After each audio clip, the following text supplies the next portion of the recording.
give yourself a big round of applause.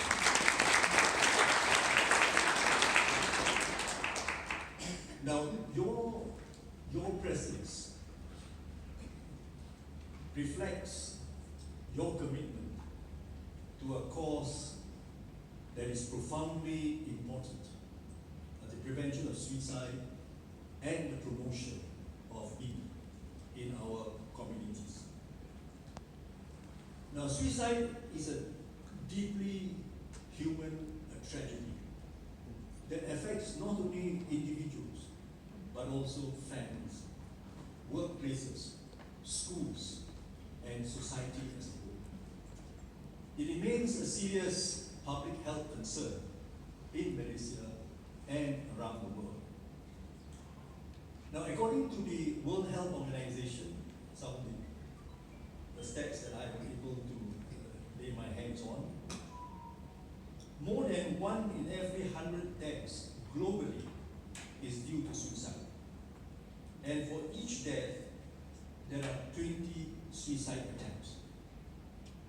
In Malaysia, mental health issues have been on the rise, with more people experiencing stress, feelings of anxieties, of depression, due to social, economic, and personal pressures.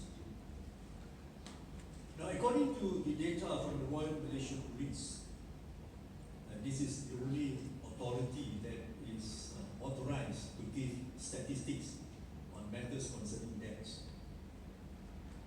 According to the police, suicide cases rose by 79% from 609 in 2019 to 1,087 in 2023. Equally alarming, the National Health and Mobility Survey 2023 found that 1 million Malaysian adults aged 16 and above struggled with depression, double the figure in 2019. And half of them reported having thoughts of self-harm or suicide. And 1 in 6 children experienced mental health problems, a twofold increase since 2019. Now, what is important to me is this, that behind every number is a face, a story, and a life that matters. And for each life lost to suicide, many more are left grieving, wondering if something could have been done differently. According to a study done in 2019, up to 135 people are affected to some degree by every person lost to suicide. That number includes all people who have known the disease. It is this urgency and this shared responsibility that brings us together here today for a very, very noble cause. At the heart of suicide prevention efforts is access to help in moments of crisis. The 24-hour suicide prevention helpline is more than a service. It is a lifeline. It is a reminder that no one needs to suffer alone, that help is always accessible and available, even in the darkest of nights. Every call represents someone reaching out at their most vulnerable moment. And every answered call gives hope, represents hope. A compassionate voice, on the other hand, can make the difference between despair and survival. This is why the helpline remains what I describe as the cornerstone of suicide prevention. It embodies our collective promise and that is, you are not alone. We are here, and we will listen. With this, I would like to extend my deepest gratitude to the Befrienders KL volunteers, each and every one of them, under the dedicated leadership of our chairperson, Ms. Ita Chatterjee. Thank you for giving your time, your energy, and above all, your hearts to those in need of a listening ear. Your compassion and empathy truly make a difference. And as we celebrate Befrienders KL's 55th anniversary this year, a very warm congratulations on this remarkable milestone. And I really hope that with the commitment shown by every one of you, Befrienders KL has still got a long, long way to go. Many more milestones to achieve. Now, what I would also like to mention here is this, that when we talk about suicide prevention, suicide prevention is not the work of outlines and professionals alone. It is something in which every one of us, you and me, and everyone can play a part. Often the first signs of distress appear in our everyday life, in our families, among our friends, at workplaces, or in schools. So therefore, each of us can learn to, number one, to recognize the warning signs when someone is struggling. Number two, to listen without judgment and with empathy. Number three, offer basic emotional support and reassurance.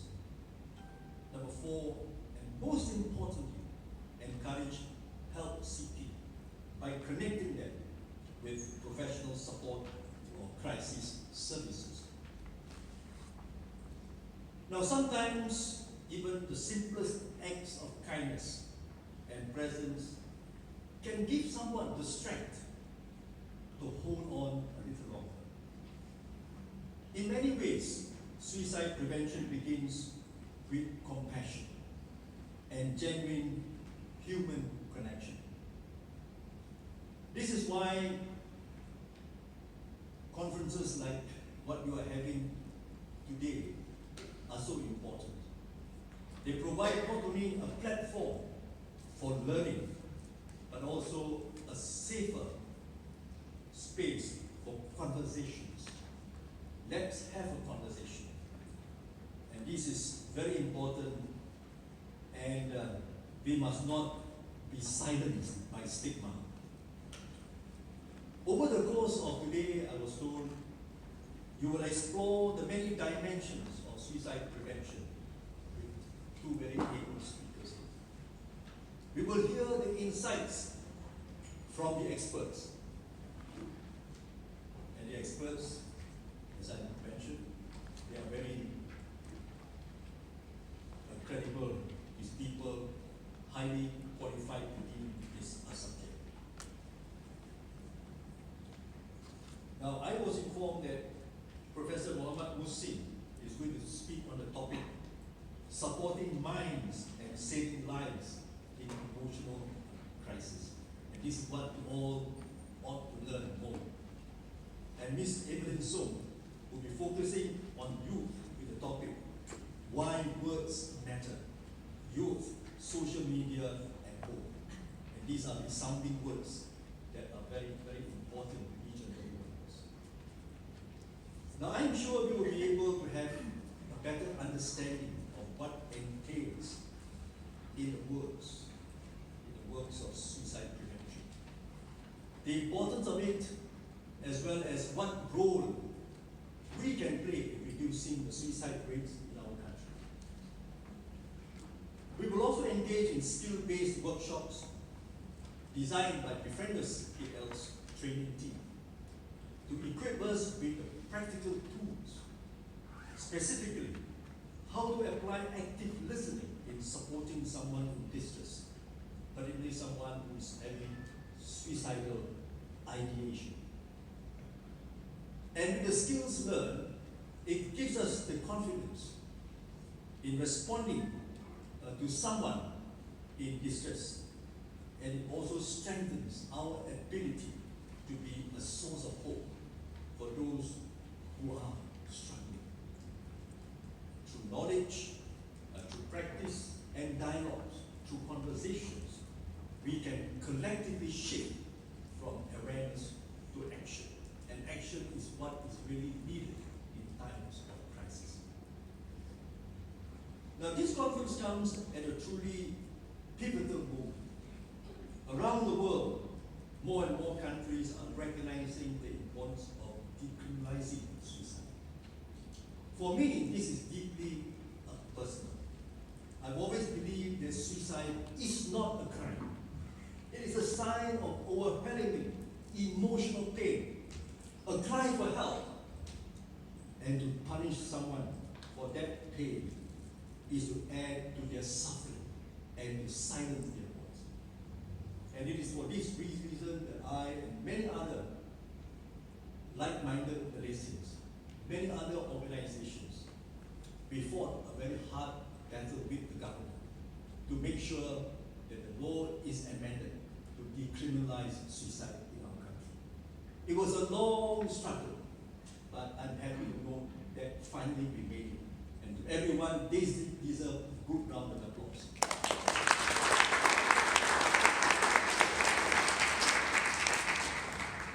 Now, decriminalization is about lifting the weight of shame and fear and replacing it with care, with compassion, and with treatment.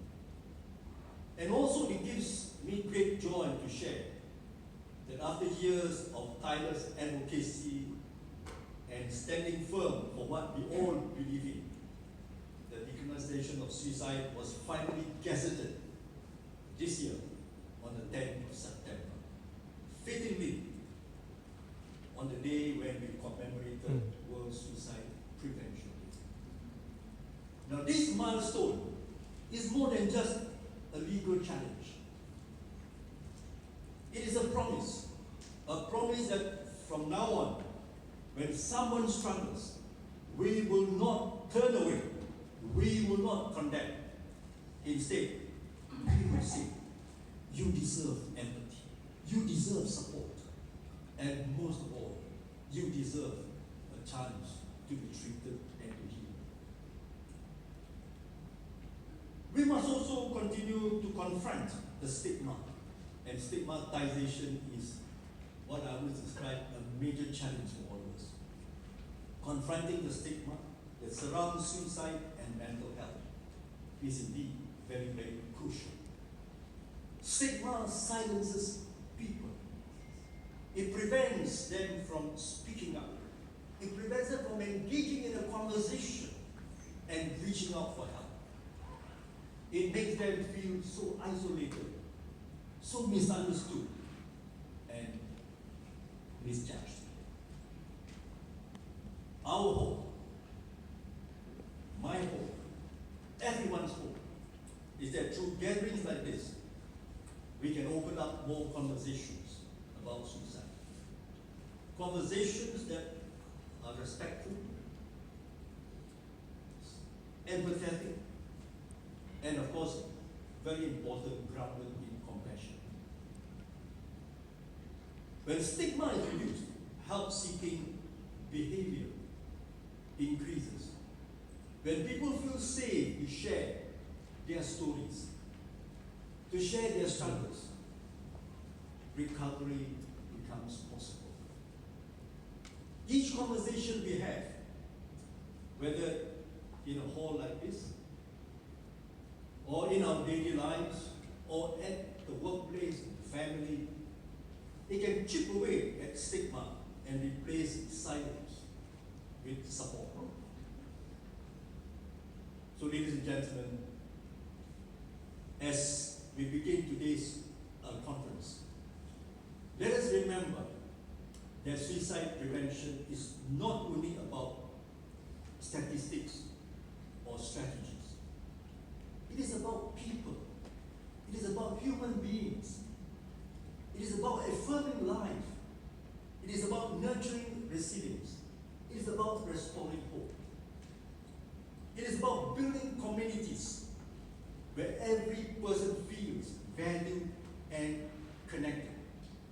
Communities where reaching out for help is seen as an act of courage, not as weakness. Where communities where no one ever feels that their only option is to end their life.